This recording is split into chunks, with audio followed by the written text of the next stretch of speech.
So enumerations can also take values. So one such example is over here where we want to assign the values. So here it is one of the examples. So a value 15 is assigned to this particular constant, 12 is assigned to this, 9 is assigned to Golden Duck and Jonathan with 10. So since these are objects, we can initialize them through constructors. So this is a call to constructor because it appears as a function and a value is passed over here. So this value can be assigned to a member variable. So and that member variable can be anything. So here this private int price is a member variable and this value gets assigned to this particular price. So here this is the constructor part where the value is passed as an integer and it gets assigned.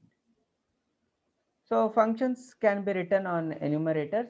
So if we want to extract the value of this member variable, we can write a method that is int get price. So it returns the integer value and it is returning the price value of the invoked object. If we call this get price method on Golden Dell, then it will return 9. These values are fixed. This is 10, 9, 12, 15. Again, they are fixed, so they cannot be changed.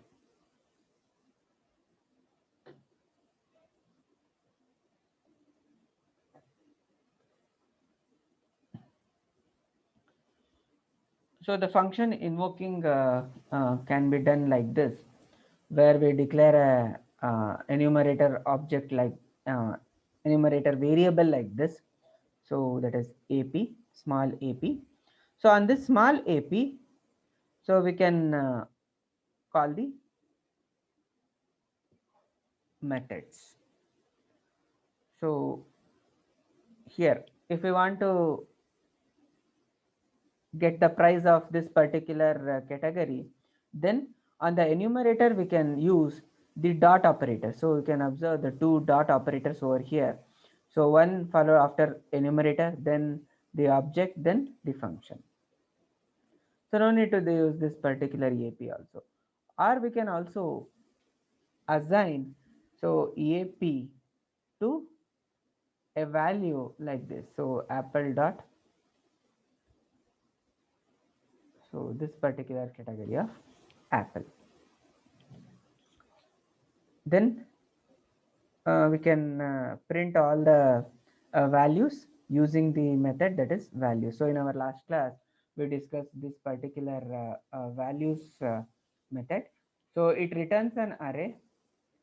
So that array will contain all the constants. Suppose in our previous example, if we call it on a day method, day dot, uh, so this method is called on a enumerator type. So day dot values, then it will return an array so that contains Sunday till Saturday. So the 7 uh, constant values will be returned as a array. So this is useful when we want to iterate over all the values.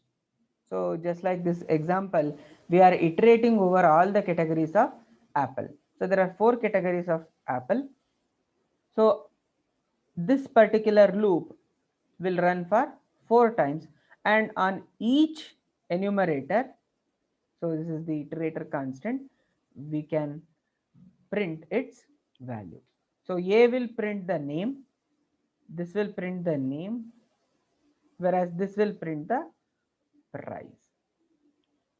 So both the things can be printed for all the 4 categories of apples.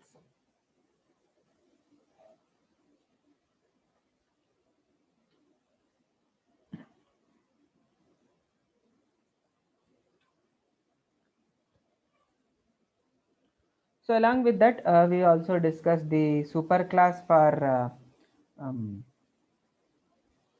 the enumerator. So all the enumerators will inherit from the superclass, that is enum. So enum happens to be the superclass of all the enumerators. So by default, they all inherit from this particular class. So here three methods are present in this particular class. So the first one is ordinal. So this ordinal indicates the position. So the position of a particular constant in the list. So in our previous example, Sunday was in the beginning, right? So the ordinal position of this Sunday is 0. So and ordinal values always start with 0. So Sunday will be 0. For Monday we will have 1. So for similarly for Saturday it would be 6. So this ordinal value indicates the position of a constant. So we cannot change the ordinal value. So ordinal value of a constant can be changed only when the order is changed. Suppose if we write Monday in the beginning and Sunday if we push, then the ordinal value of Monday will become 0 and Sunday will become 1. So otherwise, we cannot explicitly give the values for these constants. So then the question arises is, what is the need of this ordinal? What is its significance? So its significance is in comparing the values. So which day will come first?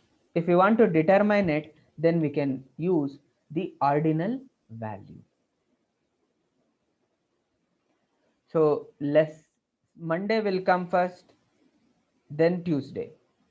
Then we need a mechanism to determine which one will come first, because many a times we need ordering in either in ascending order or descending order. Even in timetable, it is the Monday that comes first, because there is no way to determine which one is in the beginning or which one will come first, because we cannot sort it, because string cannot be sorted. If gets sorted, then it will be based on the ASCII value. Similarly, if we are considering months,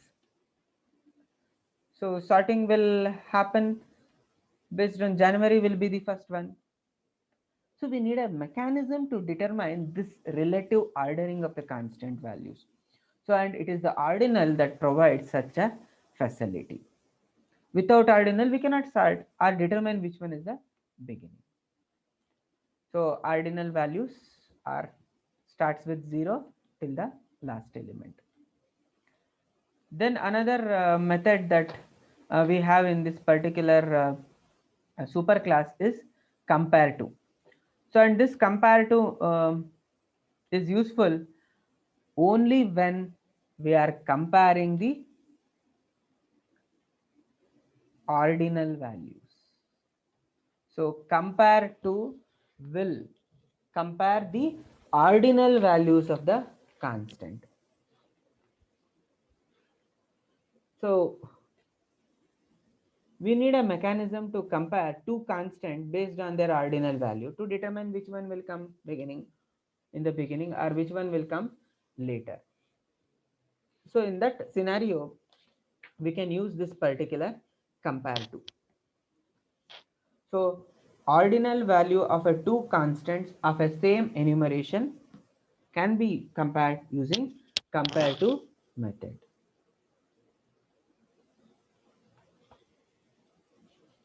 So its syntax will be like this. Since this is a method, so one of the object will be a invoking one, day one dot compare to, here we can pass another day. So remember, this is not the enumerator name we are writing the variable, because it is the variable that contains the different values, so ordinal can be different. So our compare to method works on this particular enumeration type variable. So now the comparison will happen and it will return an integer value. If they are same, it will return 0. If the day 1 comes before, then negative values. So negative value means if it is less than 0 means, so day 1 comes before day 2. Okay. So if it is equal to 0 means they are equal. Then greater than 0 means, so day 1 comes after day 2. So here day 1 is important because it is on day 1 we are invoking the compare to method.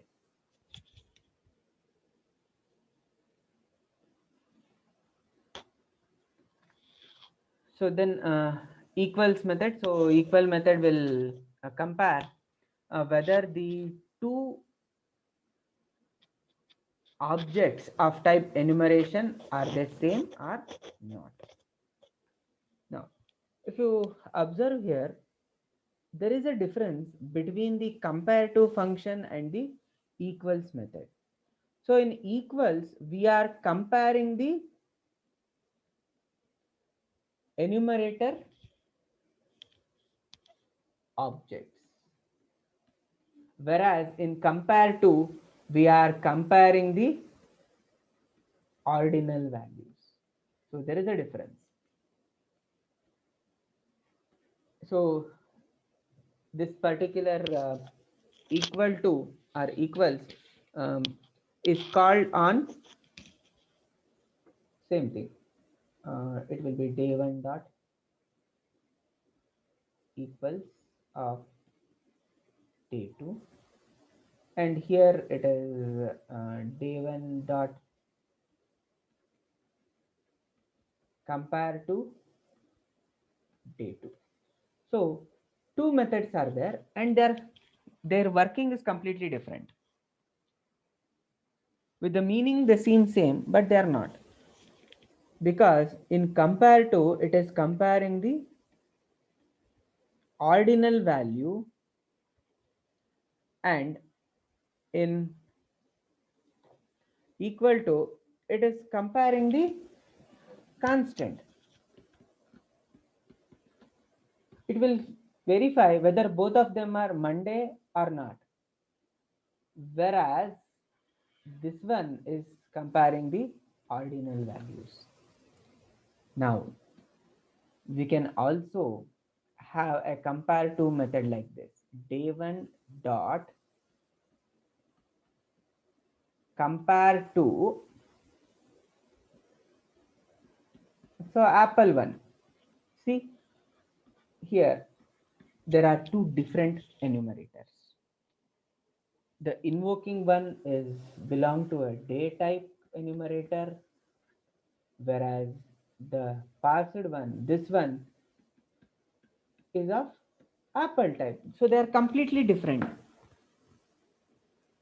So is it possible to pass two different, or to have a comparative method on different enumerators? And it is completely possible, because compare to compares the ordinal values. So ordinal value of day 1, then ordinal value of this apple 1 will be compared.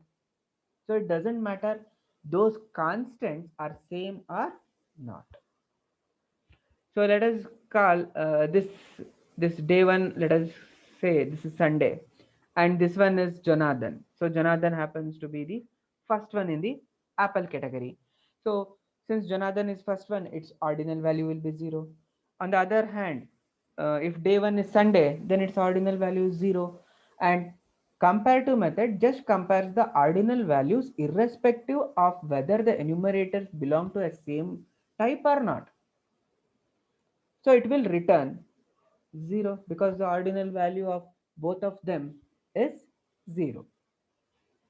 So comparative method can be used on two different enumerators, whereas equal to should be used on the same type of enumerators. Otherwise it will always return false. So that's why we have two different methods. One is compare to, another one is equals. So equals always compare whether if day one is Sunday, it will verify whether day two is also Sunday or it is some other day.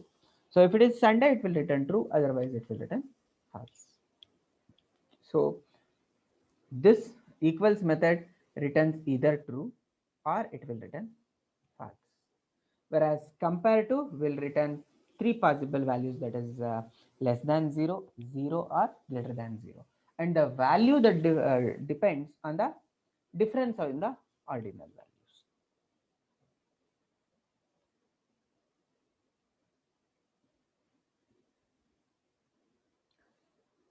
So with this um,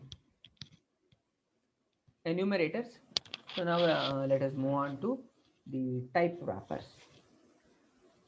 So our wrapper classes. So in Java, we have two categories of variables, either primitive types or object types. Or primitive types, we also call it as a basic data types.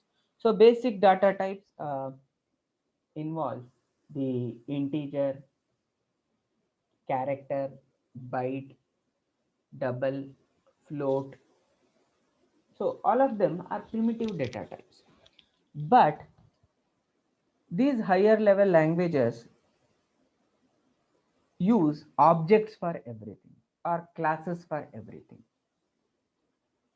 So primitive data types are not part of object hierarchy, which means they do not inherit from any other object, or they do not allow any other object to inherit from them.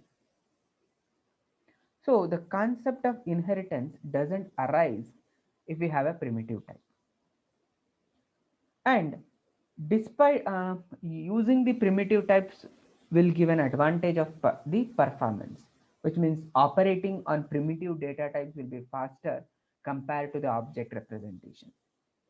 If you want to store an integer, we can obviously define an object with a member variable integer, then we can store the value.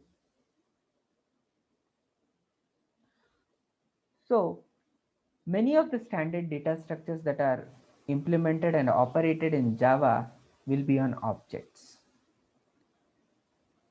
which means these data structures do not store the primitive data types. So in order to convert a primitive data type into an object, or to extract the value from an object into a primitive type, we need a mechanism, and that is provided by the wrapper classes.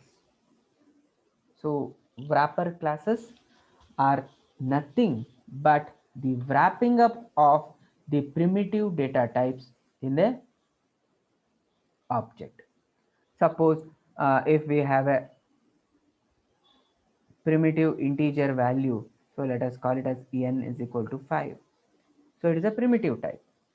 Now if we want to convert this n into an object, so we need a mechanism where n will be there having the value, and it should be within an object.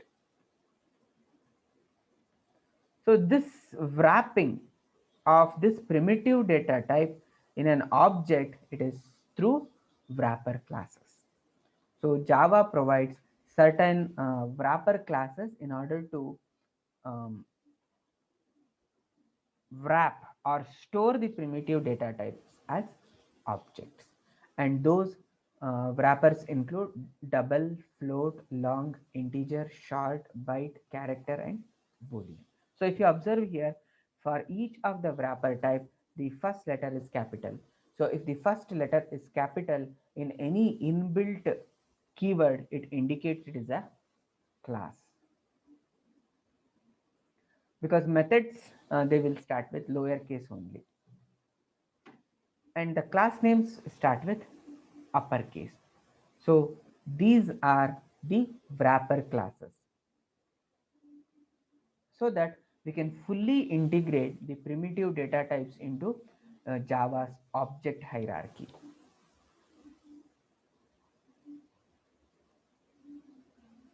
So look at the character wrapper. So character wrapper is used to wrap a character variable. So the constructor is through like this, character char of ch.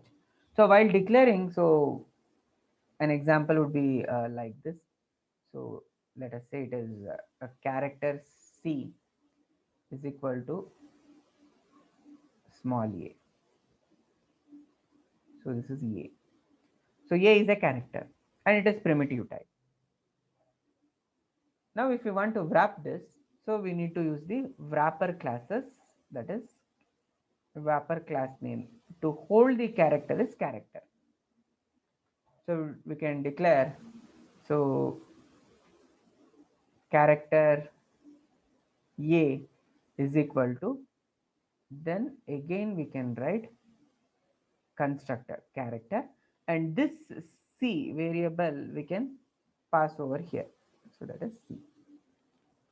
So this character variable we can pass over here. Now what happens? This is wrapped in an object a, or we can give any name to this particular object. So let us give it as a1, character c1. So here c1. Or instead of passing this character, we can put the entire character in a single quote or double quote. So that will also wrap that particular character. So this is a mechanism in order to wrap a character. But we need a reverse way. Now suppose if you want to extract the character that is present in this particular variable a1.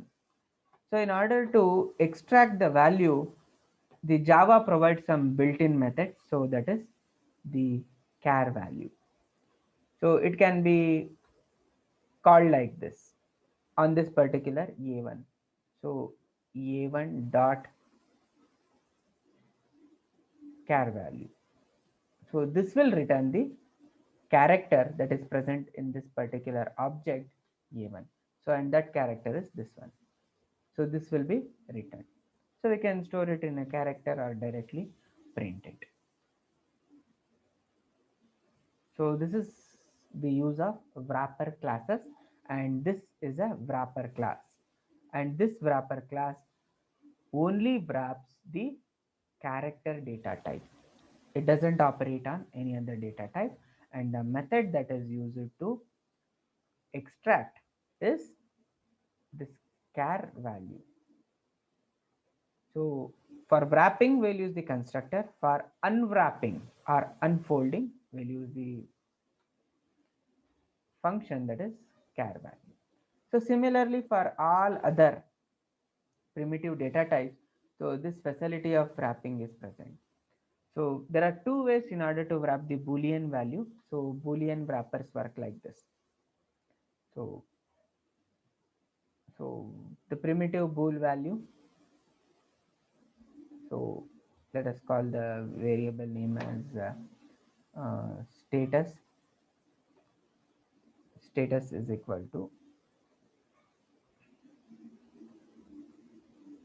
true. Okay. So this is the Boolean value. Now if we want to wrap it, then we have to use the wrapper class, that is the Boolean b is equal to Boolean of this particular variable will now appear over here like this. Now this particular Boolean is getting wrapped.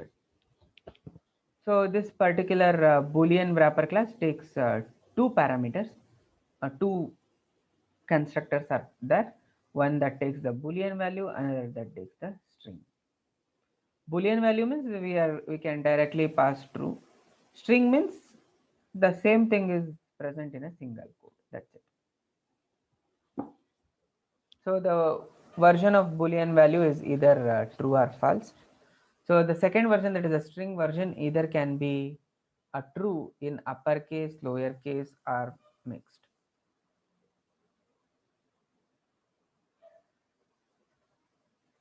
So similarly, we have a integer wrapper class. So integer wrapper class are used to wrap the integer value. Suppose a primitive integer value will be like this: int I is equal to 5. The same thing can be wrapped using the wrapper class integer. So integer, let us give the name capital I is equal to integer of small I. Remember, instead of this variable, we can also pass the value 5. Both will work. So this is the one way of wrapping. In order to unwrap, so we have to use the method that is int value. For all the primitive data types, so there is a wrapper, and all the wrappers are same. Either it is char value, int value, or boolean value, or float value, or byte value, long value, short value, like that. So everything is similar. Now this particular program, so if you observe, the integer value 100 is wrapped in the object IOB. If you want to extract the value that is present in this particular integer, then we can use the method that is on IOB, that is int value. If you print it, so it will print 100. And remember, here we have to use the new keyword. So since it is an object, we have to use the new keyword. So while wrapping, that keyword is mandatory.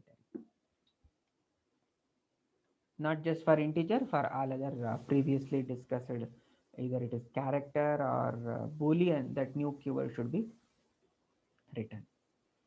Now the process of extracting the value from a wrapper, type wrapper, it is called as unboxing.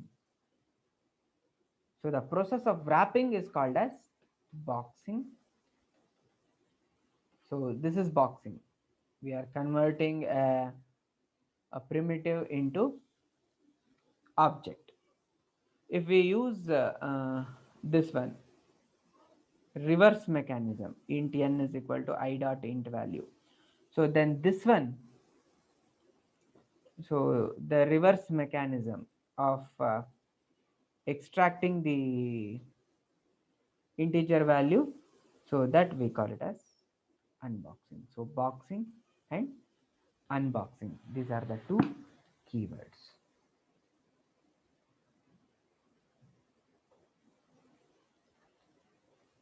So based on the mechanisms of boxing and unboxing, so we have the concept that is auto boxing and auto unboxing, and we have certain methods also, and the programming facility which automatically boxes and unboxes the values and objects. So that facility is also there in the Java programming language. So we shall stop the discussion here for today's class. So in our next class, we will discuss the concepts of boxing and unboxing. So you can put your attendance in the chat window and exit.